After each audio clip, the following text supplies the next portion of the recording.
Halo teman-teman foodpreneur di seluruh Indonesia, ketemu lagi dengan saya Rex Marindo di sesi Q&A.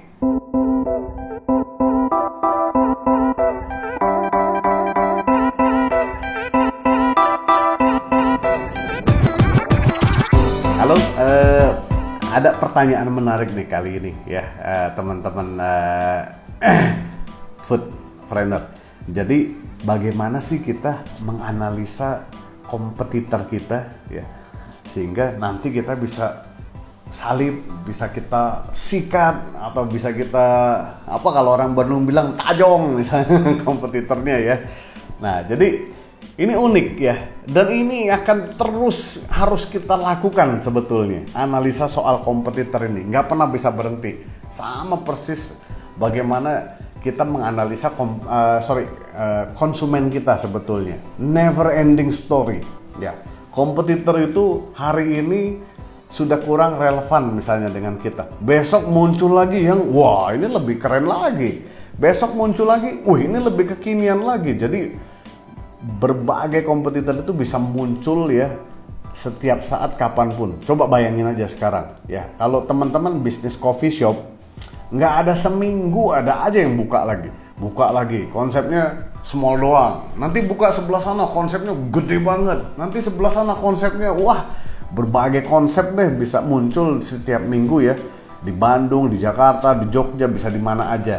Nah, jadi kita harus betul-betul memantau sebenarnya kompetitor ini bergerak seperti apa, lagi ngapain, lagi menuju kemana, sehingga nanti bisnis kita tetap harus bisa berkembang dan kemudian tetap bisa di atas persaingan ya.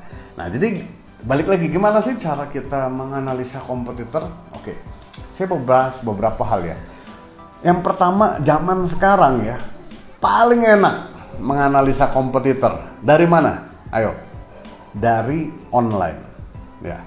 Lihat aja tuh Instagramnya. Kemudian dari Instagram itu lihat timeline-nya. Oh, dia lagi bikin aktivasi ini. Dia lagi kasih voucher ke konsumen. Oh, dia lagi opening di sini. Oh, dia lagi bikin buy one get one. Oh, dia lagi bikin diskon 50%. Nah, itu semua bisa kita pelajarin sebetulnya dari sosial media. Kemudian kita juga bisa lihat percakapan. Nah, di sosial media kan suka dibales sama dia. Halo bro, halo sis, mohon maaf ya, bla bla bla bla. Nah, itu kita juga bisa pantau ya dari percakapan mereka di sosial media. Lagi ngapain sih sebetulnya mereka? Oh, gini ya cara handling konsumennya.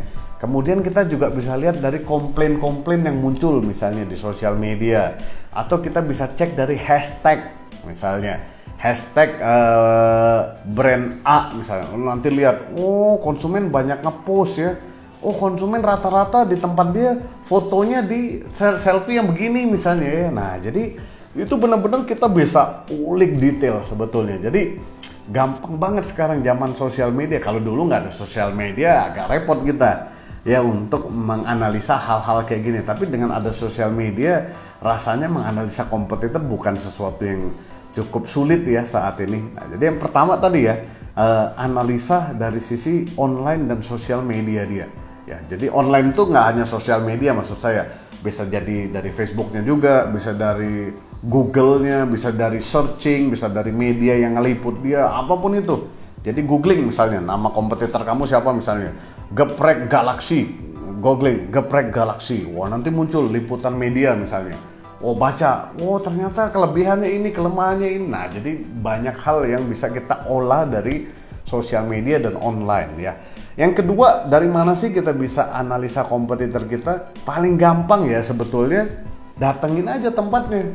Ya, datengin tempatnya, pura-pura makan, ya duduk, rasain gimana sih ambience-nya. Panggil karyawannya, oh bagus ya layanannya. Coba pura-pura marah, pura-pura komplain, oh begini ya.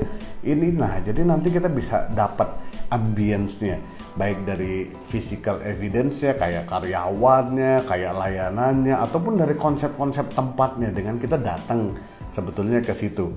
Ya, nah, jadi kita bisa lakukan survei ya untuk kemudian kita menganalisa langsung ya. Ini saya sering lakukan. Jadi saya pergi kemana, dapat nih, wah servisnya oke. kita balik lagi betulin ya. Yang ketiga gimana nih caranya? Bisa jadi kita bikin survei, bayar mahasiswa ya. Kita kerjasama dengan kampus, kita seolah-olah mau, misalnya bisnis apa? Bisnis kopi misalnya. Kita seolah-olah mau menganalisa industri kopi misalnya. Wah, mau menganalisa industri kopi misalnya. Jadi sehingga teman-teman mahasiswa nanti datang ke kopi ini.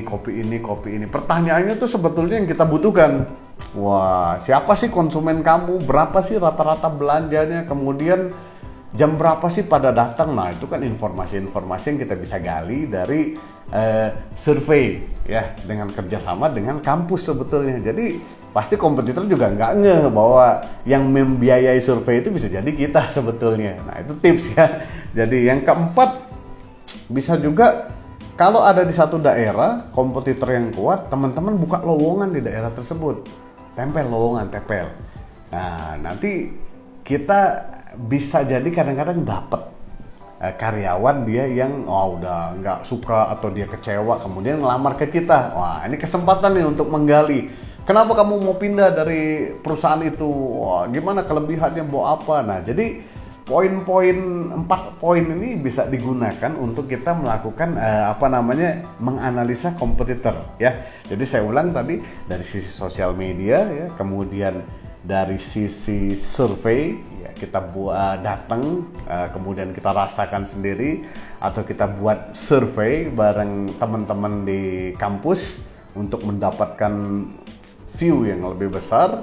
Ya, ataupun yang terakhir tadi, kita buka lowongan di daerah kompetitor kita berada. Nah, sehingga nanti kita dapat informasi tentang kompetitor ini lebih lengkap dan lebih detail. Sehingga kita bisa susun strategi kita untuk tadi, istilah orang Bandung, najong kompetitornya. Jadi begitu untuk pertanyaan kali ini. Semoga menjawab dan kita jumpa lagi di pertanyaan berikutnya.